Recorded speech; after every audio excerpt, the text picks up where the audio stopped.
What's up, everybody? Ben Cruz here, the head of sports programming at Vover, and welcome to another episode of One and Done here on Vover. The concept of One and Done is very simple. One guest, one question, one answer. That is it.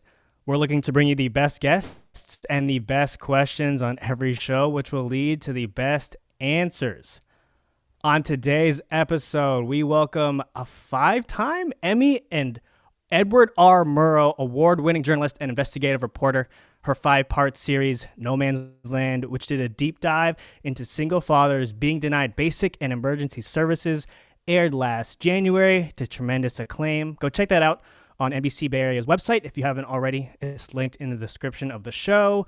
She actually started her career at NBC Bay Area as an intern and writer in 2009 and has now come full circle as she is now part of NBC Bay Area's incredible investigative unit.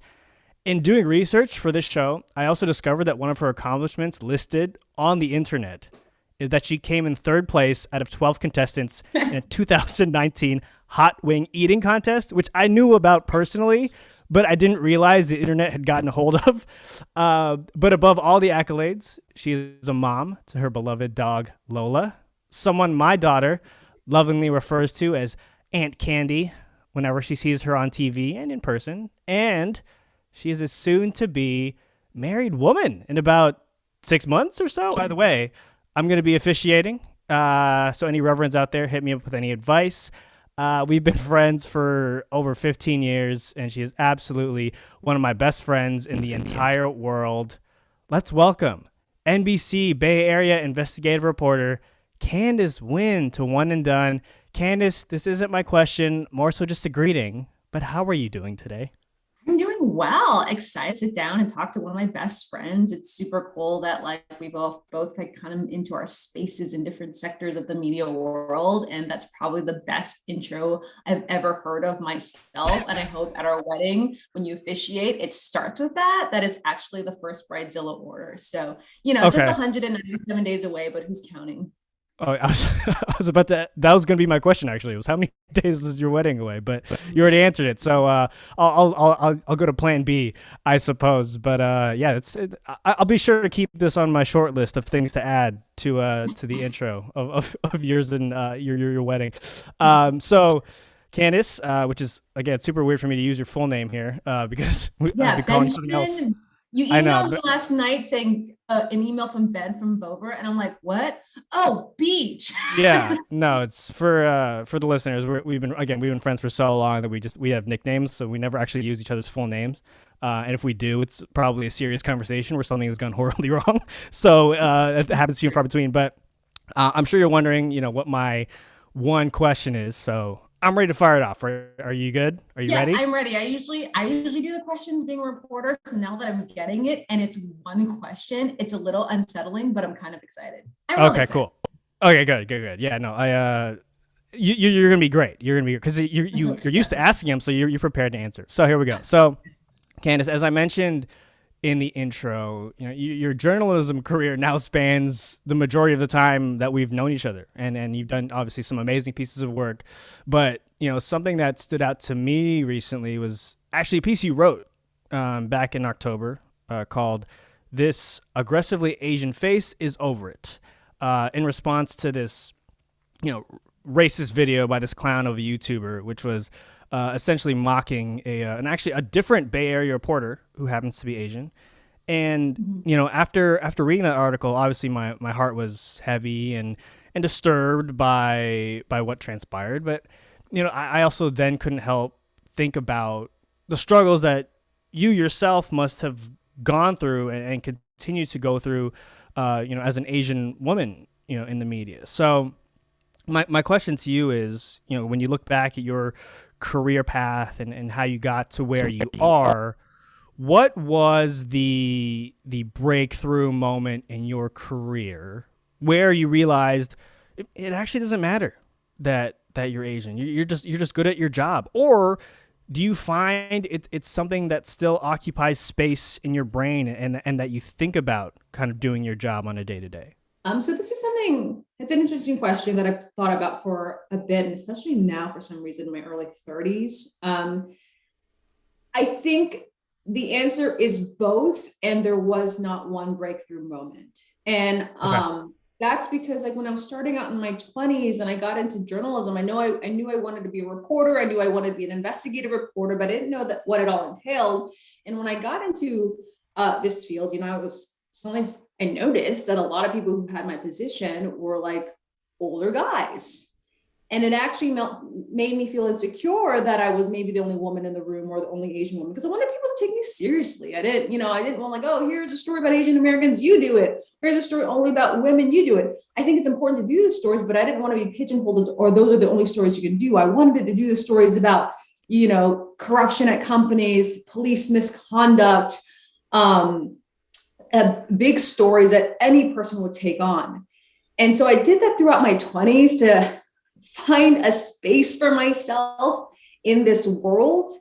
And now that I've gotten here, it's interesting that, you know, in my 20s, I was thinking like, no, it doesn't matter. It's all about my experience, my accolades, and my stories.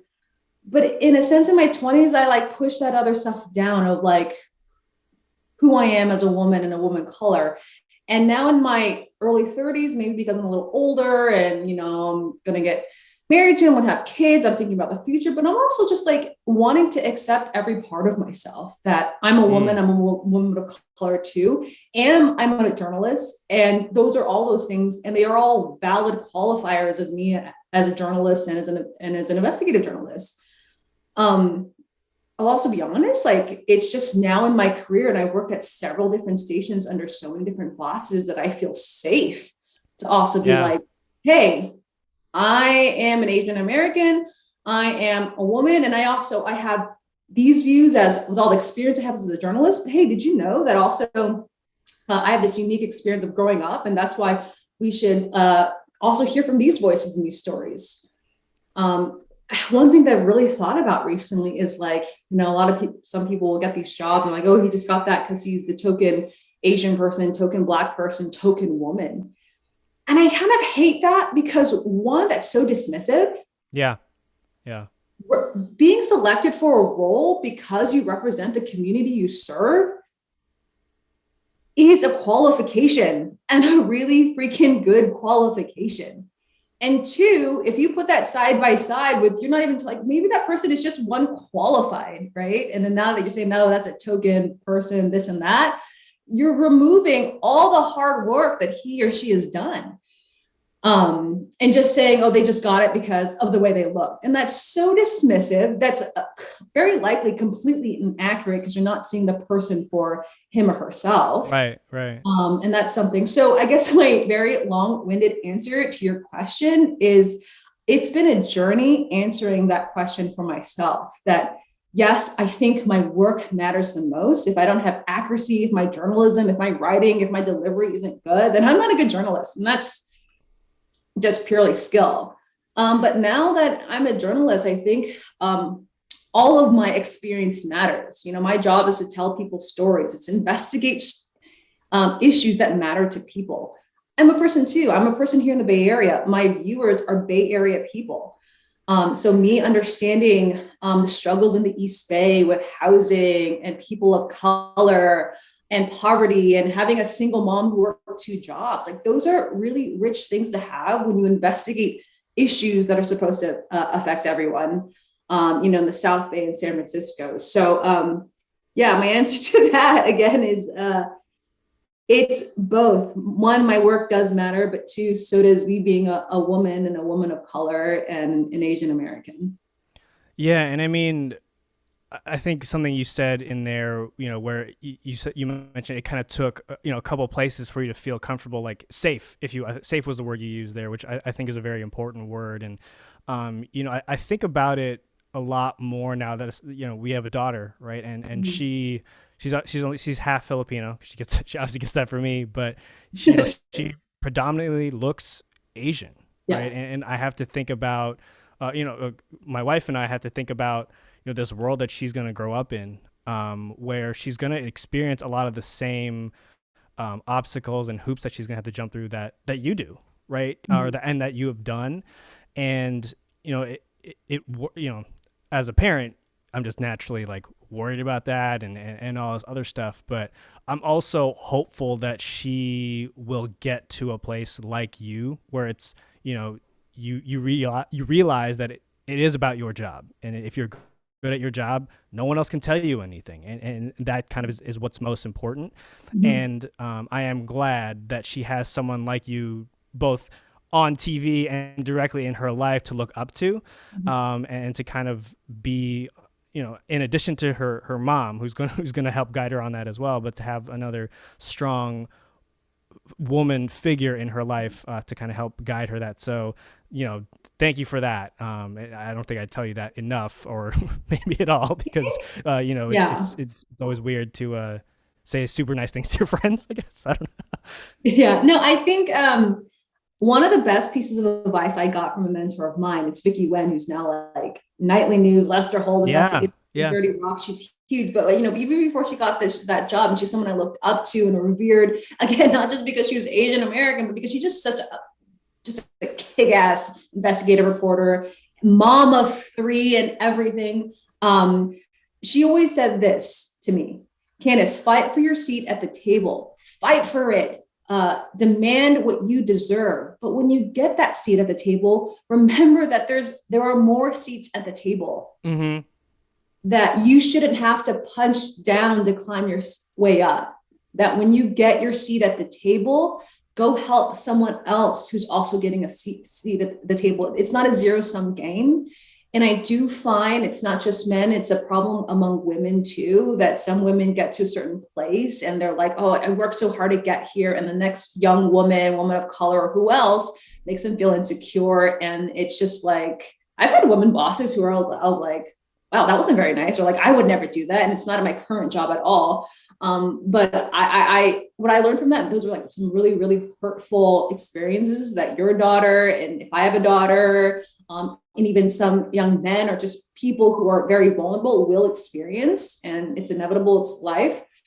But I think my thing is, I hope whenever I get there, or wherever I am right now, because success is relative, always remember that when you have a seat at the table, or whatever opportunities you have, to lift up the person behind you, because, you know, what is all this if we're not doing that? You know, you're going to be alone at a table.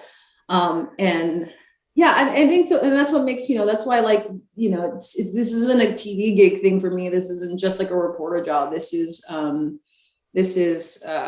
you know, I want to build my work and the things I do around my values as a person. And that's one of them. And, but it's a journey. You know, you asked that really excellent question in the beginning about, you know, is it just about your work, or is it about being Asian American? And I was like, I don't know. It's all of it. And it's a journey, and it's a journey that I'm still on, and it's probably be a journey forever. You know, I mean, it's like a conversation you have to have with yourself. And then, yeah, so. Yeah. Well, no, I mean, again, thank you for kind of putting that out there in the world. And that's kind of like the positive energy I think that we all need, because, you know, it's super competitive out there. And I think it's either you and nobody else. I think that's like sometimes the attitude that's ingrained in us as we're kind of pursuing our goals. And it absolutely doesn't have to be. It doesn't have to be. And some people think, you know, I have to be this way to win. And the answer, it doesn't have to be. Absolutely not. Just get better at your craft. You don't have to be mean to win. You don't have to be alone to win. And actually, I think we're all learning as a society to really get any real results in anything. It actually takes teamwork. Yes. And different points of view actually make a better product. And it's like society is learning that as we go. Like we couldn't even do this podcast without you, your producer, and me here. And even if we had like another person help out with IT, it would have got a lot easier. Right, exactly. It's always, life is a team effort. I think that's what we'll take away. But Candice, thank you so much for coming on. That's your one and done experience. I wanted to throw it to you to plug anything you've got going on right now, new projects you've got cooking, whatever you got. The floor is yours. Interesting. Well, always working on multiple investigations, and, you know, other things I'm working on, other investigations I'm working on, healthcare in the South Bay, the school education system, investigating student misconduct and how do you investigate it when it's off campus, super heavy stuff that I'm just trying to figure out. And then all this crime that's happening that we're seeing in Union Square and retail thefts and smash and grabs. Our team is trying to find out like what led to this and what are the solutions moving forward. So those are some other stories that I'm working on that my entire team is working on. Awesome. Well, we'll be on the lookout for all of that. Candice, thank you so much for coming on One and Done, and hope to have you on again soon. Thanks.